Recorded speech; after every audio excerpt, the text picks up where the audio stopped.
So ayun guys, share natin yung ating katatapos lang po natin na gawin, yung ating mid-high. So mayroon tayong dalawang mid-high, ginawa lang po natin. Yan po ay D10. So yan na 300 watts po yung woofer. Tapos 150 watts po yung ating tweeter. So lahat po yan ay powered by Tosonra.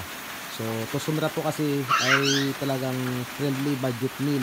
Kaya yun po yung ating nakita. Pero pagdating po sa quality ng sound, mapapasabi po kayo na ang linis po at ang klaro ng vocal. So share natin kung ano yung ating mga binili sa online shop natin para mabuo natin to. Siyempre unang-una ginamit po natin dyan yung plywood. So sa plywood naman po ay hindi na tayo umubos ng isang plywood. Sobra kalahati lang po yung ating naubos dyan. Tapos pakita po natin yung ating ibang dinagdag. Mga pinortis po natin sa ating sa TikTok shop. Ito po yung ating handler. So dito na po sa taas, hindi na po ako nagdual. Ginawa ko po siyang isa na lang dito sa taas kasi magaan lang din naman po. Ayan. Tapos yung ating horn, galing din po yan sa TikTok shop. Dalawa din po yan. 150 watts na Tosonra tweeter, galing din po yan sa ating TikTok shop. Then 300 watts TikTok shop din po yan, Tosonra. Yan po yung ating mga brand. Dagdag pa natin, mayroon din po tayong ginamit. Sa atin naman pong puting, ay sa likod, ay mayroon po tayong spake on po na ginamit.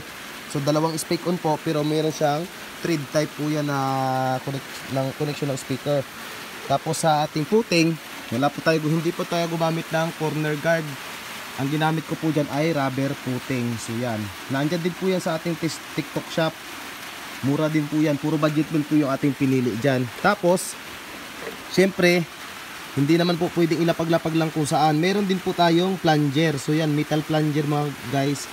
Para pag mayroon po tayong speaker stand, eh, mas maganda po kasi kapag mid-high, kailangan po nasa taas po talaga. Above the ears po ng tao. Yon. Tapos, meron din po tayong metal screen. So ito guys, naghanap ako sa TikTok shop. Eh, wala po akong nakita ganito yung klase. Hindi pa ako nakita. Wala pa po available sa TikTok shop. Ito po ay octagon po yung kanyang screen. Ang ganda niyo po niyan. Metal yan po guys. Yan. Bali hindi ko pa po kinabit dito sa atin. Dito kasi ikakabit. So ang pagkakabit po niyan guys ay ganito. Yan. So ipapali parang naka-insert po yan siya. Yan. Bali ganyan po yung mga itsura. Pero hindi pa po natin kinakabit kasi naghihintay pa po tayo ng ating order na mesh screen o yung kulay itim po na screen. So bago po natin to ikakabit yung ating metal screen, ay didikitan po natin yan dito sa likod ng screen para mas maangas po yung datingan. So yun guys, yan po yung ating bagong nagawa. Pakita lang po natin.